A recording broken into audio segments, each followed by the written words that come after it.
प्रिय शिक्षार्थियों, हमारा आज का अगला अध्याय है पंजाब के बारे में जानकारी। पंजाब, जिसे 5 नदियों की भूमि के नाम से जाना जाता है, भारत के उत्तर पश्चिमी हिस्से में स्थित एक महत्वपूर्ण राज्य है। इस प्रदेश की सरहदें प्राचीन समय से ही नदियों के द्वारा निर्मित की गई। पूर्व दिशा में ये जमुना नदी थी, तो पश्चिम दिशा में ये सरहद सिंध दरिया द्वारा बनाई गई। इस प्रकार यमुना और सिंध के बीच के प्रदेश को पंजाब का नाम प्रदान किया गया। दोनों नदियों के बीच में 5 अन्य नदियां, जिनकी वजह से इसका नाम पंजाब पड़ा, वह झेलम, चनाब, रावी, ब्यास और सतलुज है। कभी इस भूमि को सब सिंधु भी कहा जाता था। यह राज्य अपनी ऐतिहासिक, सांस्कृतिक और कृषि प्रधान धरोहर के लिए दुनिया भर में प्रसिद्ध है। पंजाब का इतिहास, यहाँ की समृद्ध संस्कृति, परंपराएं, धार्मिक महत्व और आर्थिक योगदान इसे एक अद्वितीय राज्य बनाते हैं। पंजाब का भूगोल और जलवायु। पंजाब का भूगोल 30 डिग्री से 32 डिग्री त्रिशांश और 74 से 77 डिग्री पूर्वीय देशांतर के बीच स्थित है। ये भारत के उत्तर पश्चिमी सीमा पर स्थित है और ये पश्चिम में पाकिस्तान, उत्तर में जम्मू और कश्मीर, उत्तर और उत्तर पूर्व में हिमाचल प्रदेश, दक्षिण पश्चिम में राजस्थान और दक्षिण में हरियाणा से घिरा हुआ है। पंजाब का नाम पंज और आब शब्दों से लिया गया है, जिसका शाब्दिक अर्थ होता है 5 नदियों की धरती। ये नदियां पंजाब की कृषि को समृद्ध बनाती हैं, जिससे ये क्षेत्र हरे भरे खेतों और उपजाऊ भूमि के लिए प्रसिद्ध है। पंजाब की भूमि अत्यंत उपजाऊ है और इसीलिए इसे भारत का अन्न भंडार भी कहा जाता है, क्योंकि यहाँ प्रमुख फसलें जैसे गेहूं, धान, मक्का, सरसों और गन्ना उगाई जाती हैं। पंजाब का भूगोल समतल मैदानों से लेकर कुछ पहाड़ी क्षेत्रों तक विस्तृत है, जो इसे कृषि के लिए उपयुक्त बनाता है। राज्य की जलवायु मुख्यतः अर्धशुष्क है, जिसमें ग्रीष्मकाल गर्म और शुष्क होते हैं, जबकि सर्दियाँ ठंडी होती हैं। बारिश मुख्यतः मानसून के दौरान होती है, जो कृषि के लिए वरदान होती है। जनसांख्यिकीय वर्णन। पंजाब की कुल जनसंख्या 2011 की जनगणना के अनुसार 2,77,43,338 थी। पंजाब में मुख्य रूप से 23 जिले हैं। पंजाब का जनसंख्या घनत्व 2011 की जनगणना के अनुसार लगभग 550 व्यक्ति प्रति वर्ग किलोमीटर है। पंजाब में लिंग अनुपात पुरुषों और महिलाओं के बीच संतुलन की ओर अग्रसर है। 2011 की जनगणना के अनुसार पंजाब में प्रति 1000 पुरुषों पर लगभग 895 महिलाएं थीं। पंजाब की साक्षरता दर काफी उच्च है। 2011 की जनगणना के अनुसार राज्य की साक्षरता दर लगभग 76% है, जिसमें पुरुष साक्षरता दर लगभग 81% और महिला साक्षरता दर लगभग 71% है। भाषाई और धार्मिक संरचना। भाषाई संरचना। पंजाबी पंजाबी राज्य की प्रमुख भाषा है और इसे 83% से अधिक लोगों द्वारा मातृभाषा के रूप में बोला जाता है। हिंदी और अंग्रेजी, इन भाषाओं का भी राज्य में उपयोग होता है, विशेषकर सरकारी कामकाज और शिक्षा के क्षेत्र में। इसके अलावा पंजाब के कुछ क्षेत्रों जैसे मालेरकोटला में उर्दू भाषा का प्रयोग भी होता है। धार्मिक संरचना। सिख धर्म। पंजाब में सिख धर्म के अनुयायी बहुसंख्यक हैं और ये राज्य की प्रमुख धार्मिक पहचान भी है। सिख धर्म के अनुयायी राज्य की जनसंख्या का लगभग 60% है। हिंदू धर्म हिंदू धर्म के अनुयायी राज्य की जनसंख्या का लगभग 38% हैं। मुस्लिम धर्म मुस्लिम समुदाय राज्य की जनसंख्या का लगभग 1.5% है। अन्य धर्म अन्य धर्मों के अनुयायी जैसे कि बौद्ध, जैन और ईसाई राज्य की जनसंख्या का एक छोटा हिस्सा है। आर्थिक और सामाजिक पहलू। आर्थिक स्थिति। पंजाब की जनसंख्या एक महत्वपूर्ण कृषि आधारित अर्थव्यवस्था को दर्शाती है। यहाँ के अधिकांश लोग कृषि और उससे जुड़े उद्योगों में कार्यरत हैं। इसके अतिरिक्त राज्य में उद्योग, व्यापार और सेवा क्षेत्र में भी बढ़ोतरी हुई है। शहरी और ग्रामीण जनसंख्या। पंजाब में शहरीकरण की दर भी बढ़ी है। 2011 की जनगणना के अनुसार पंजाब की जनसंख्या लगभग 38% शहरी क्षेत्रों में निवास करती है, जबकि बाकी ग्रामीण क्षेत्रों में रहती है। पंजाब का ऐतिहासिक महत्व। पंजाब का इतिहास अत्यंत प्राचीन और समृद्ध है। इस क्षेत्र का उल्लेख ऋग्वेद और अन्य वैदिक ग्रंथों में मिलता है।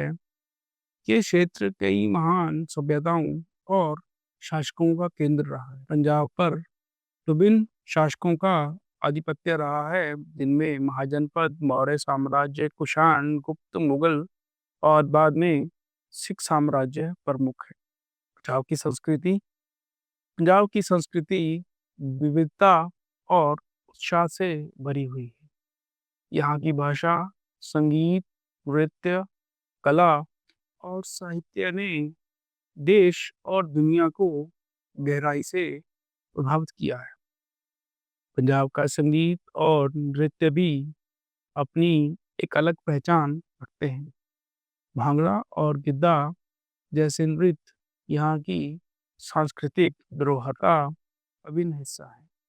भांगड़ा जहाँ पुरुषों का नृत्य है, वहीं गिद्धा महिलाओं द्वारा किया जाता है।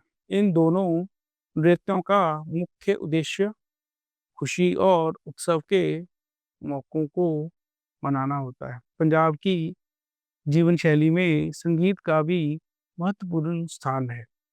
पारंपरिक पंजाबी गीतों से लेकर आधुनिक संगीत तक पंजाबी संगीत ने एक अलग पहचान बनाई है। सूफी संगीत, गुरबानी, लोकगीत और पंजाबी पॉप संगीत दुनिया भर में लोकप्रिय है। पंजाब के लोग अपनी मेहमान नवाजी और जीवंतता के लिए भी जाने जाते हैं। यहाँ के लोग बहुत मिलनसार हैं और जीवन को भरपूर आनंद के साथ जीते हैं। यहाँ के त्योहार जैसे बैसाखी, लोहड़ी और दिवाली बड़े धूमधाम से मनाए जाते हैं। बैसाखी विशेष रूप से किसान समुदाय के लिए एक महत्वपूर्ण त्योहार है, जो फसल कटाई के समय मनाया जाता है। सिख धर्म और धार्मिक महत्व।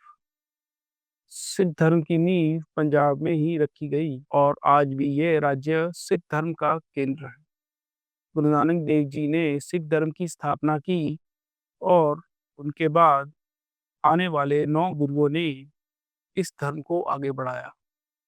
सिख धर्म के 10वें गुरु गुरु गोबिंद सिंह जी ने 1699 में खालसा पंथ की स्थापना की, जो सिख धर्म का एक महत्वपूर्ण पहलू है। पंजाब में स्थित स्वर्ण मंदिर सिख धर्म का सबसे पवित्र धार्मिक स्थल है। हर साल लाखों श्रद्धालु इस पवित्र स्थल पर माथा टेकने और सेवा करने आते हैं।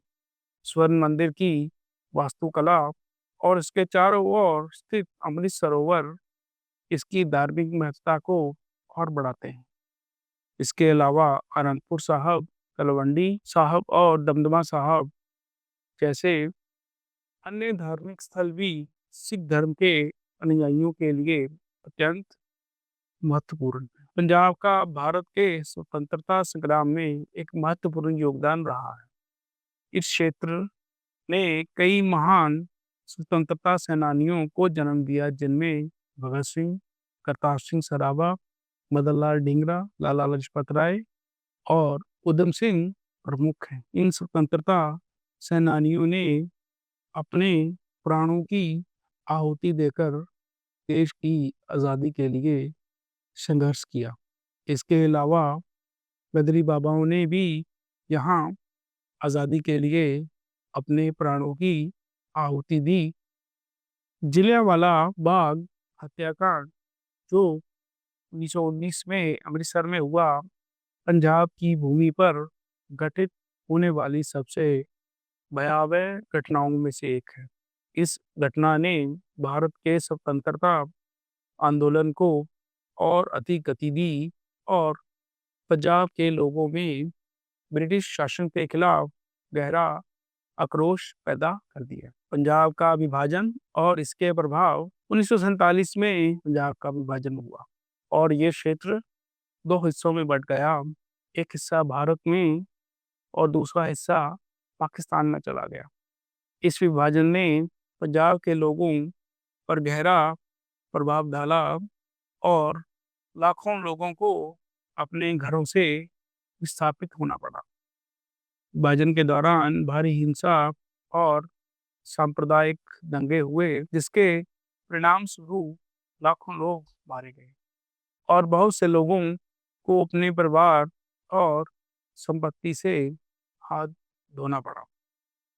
विभाजन के बाद पंजाब ने धीरे धीरे अपनी स्थिति को फिर से मजबूत किया और कृषि और उद्योग के क्षेत्र में महत्वपूर्ण प्रगति की है। पंजाब का औद्योगिक और व्यापारिक क्षेत्र, कृषि के साथ साथ पंजाब का औद्योगिक क्षेत्र भी प्रगति कर रहा है। यहाँ के प्रमुख औद्योगिक शहरों में लुधियाना, अमृतसर, जालंधर और पटियाला शामिल है। लुधियाना को तो भारत का मैनचेस्टर भी कहा जाता रहा है, क्योंकि ये वस्त्र उद्योग का एक प्रमुख केंद्र है। इसके अलावा पंजाब में कृषि आधारित उद्योग जैसे कि खाद्य प्रसंस्करण और डेयरी उद्योग भी महत्वपूर्ण है। पंजाब में छोटे और मझोले उद्योगों का भी अच्छा खासा विकास हुआ है। यहाँ की औद्योगिक प्रगति राज्य की आर्थिक समृद्धि में खूब योगदान देती है। पंजाबी भाषा भारत की एक प्रमुख भाषा है जो मुख्यतः पंजाब राज्य और इसके आसपास के क्षेत्रों में बोली जाती है। पंजाबी भाषा भारतीय भाषा परिवार की एक महत्वपूर्ण सदस्य है और इसका एक समृद्ध साहित्यिक, सांस्कृतिक और ऐतिहासिक महत्व है। पंजाबी साहित्य और संस्कृति, पंजाबी भाषा का साहित्यिक इतिहास बहुत ही समृद्ध और विविध है। इसमें कविताएं, गीत, कथा, कहानियाँ और धार्मिक सृजनाएं शामिल हैं। पंजाबी साहित्य का एक महत्वपूर्ण हिस्सा सिख धर्म के ग्रंथ हैं, जैसे श्री गुरु ग्रंथ साहब, गुरु नानक एवं अन्य गुरुओं ने यहाँ गुरुबाणी का सृजन किया। तो बाबा फरीद, शाह हुसैन, सुल्तान बाहू, बुल्ले शाह जैसे सूफी फकीरों ने अपने सूफियाना कलाम से पंजाब की धरती को सराबोर किया। अन्य कई प्रसिद्ध कवियों और लेखकों ने पंजाबी साहित्य को अपनी सृजना से सुगत किया है। पंजाबी कविता और गीतों में भांगड़ा, गिद्धा और सूफी गीतों का एक महत्वपूर्ण स्थान है। पंजाबी लोकगीत और गीत भारतीय संगीत का एक अभिन्न अंग है और इनका प्रभाव देश और विदेश में देखा जा सकता है। पंजाबी संस्कृति में संगीत और नृत्य का प्रमुख स्थान है। भांगड़ा और गिद्धा पंजाबी लोगों की खुशी और उत्सव का प्रतीक हैं। ये नृत्य पारंपरिक त्योहारों और उत्सवों के दौरान विशेष रूप से लोकप्रिय होते हैं। पंजाबी भाषा की वर्तमान स्थिति, आज के समय में पंजाबी भाषा की स्थिति बहुत मजबूत है। ये भाषा पंजाब राज्य की आधिकारिक भाषा है और इसे कई प्रमुख शैक्षिक संस्थानों और मीडिया में प्रयोग भी किया जाता है। पंजाबी भाषी लोग भारत और संपूर्ण विश्व के देशों में फैले हुए हैं और इस भाषा का प्रभाव भारतीय उपमहाद्वीप के अन्य हिस्सों में भी देखा जा सकता है। पंजाबी भाषा को भारतीय और अंतर्राष्ट्रीय साहित्यिक मंचों पर भी पहचान मिली है। पंजाबी साहित्यकारों और कवियों को राष्ट्रीय और अंतर्राष्ट्रीय पुरस्कार मिल चुके हैं, जिन्होंने पंजाबी भाषा को वैश्विक मान्यता दिलाई है।